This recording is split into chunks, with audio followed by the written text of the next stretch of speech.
Hi, I'm Kim Warren and welcome to this short course on how to manage and exploit intangible factors. And in particular, we're going to look at how you can build these intangible factors into your digital twin dynamic business models to give your strategic plans or your strategic initiatives a really firm foundation.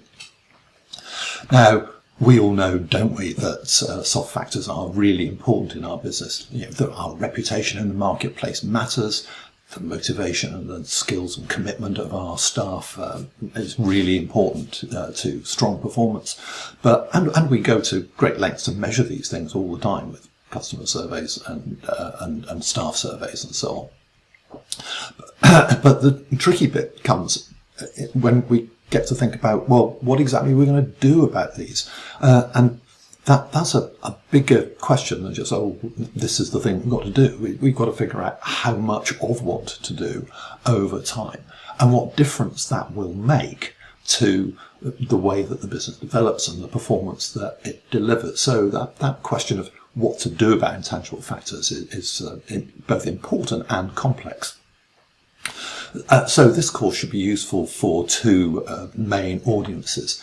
If you yourself are a senior leader, then you will get from this course a really strong understanding of how exactly intangible factors work and connect to the tangible parts of the business, the customers and sales and profitability of the business.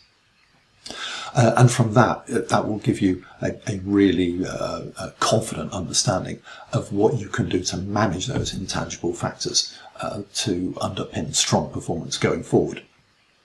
And if you are a consultant or an analyst, then armed with that understanding at the high level of what the interactions are between intangibles and the rest of the business system, you will also get an understanding of how exactly those intangible factors behave in a quantitative manner and how they can be simulated and modelled, and how then they can be built into those digital twin business models that your senior leaders actually need you to provide for them.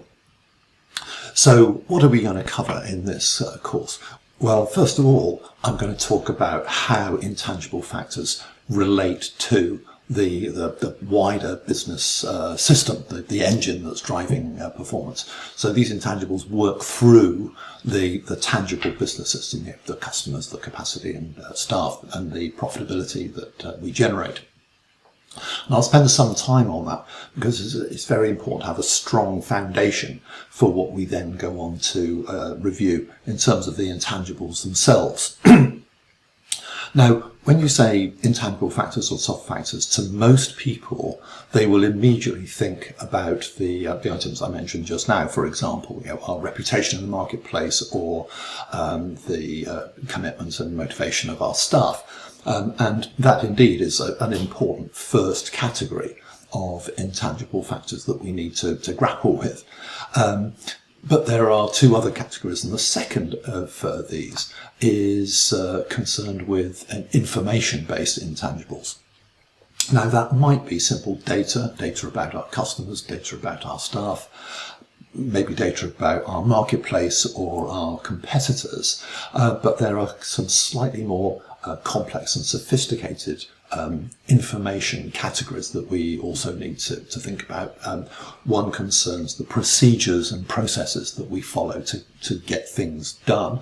And at a higher level still, there is more complex knowledge that is held by various teams around the business. Knowledge that enables them to do key things that we need done, to do them well. So there's a kind of hierarchy of more strategic and more sophisticated information-based intangibles. And then the third category concerns things to do with quality factors. Now, some qualities just change as things hit some point in time. So if we've got rising demand for support from our customers and it hits a level that is more than our service team can handle, then the quality of what that team can deliver will immediately respond to that kind of overload. But there are other quality-related factors that we work on over time. We build them up. So, for example, we work to improve the functionality of our products or services. The things that our products and services can actually do for our customers. So that's a kind of nice quality-related factor that we'd like to improve. If we're in the food business, for example, we'd work to improve maybe the flavour or the colour of the food products that we're offering. Unfortunately, there are some what I call negative intangibles. And these are kind of bad things that cause problems and we would rather have less of. So that might, for example, be customer annoyance with persistent poor service support. So we'd rather our customers were less annoyed rather than more annoyed. And another common example concerns bugs in software support systems for our business. We commit effort to work off those bugs and reduce that problematic feature of that software. And those intangibles have a slightly unfortunate characteristic, which is that they can lead to what we call threshold effects. So everything seems to be bumping along perfectly happily, but we aren't perhaps realizing that one of these negative intangibles is building up and up and up until finally the point comes where, let's take customer annoyance with service quality. If that annoyance level builds up, there will come a point where more and more customers say, "Oh, I've had enough. I'm off. I'm leaving. I'm going to find someone better for this product or service." So those thresholds are tricky and can cause nasty surprises for your business and its performance. And then I'm going to end with a short segment where we can talk about some next steps that you might take if you really want to get a grip of how these intangible factors work and what to do about them.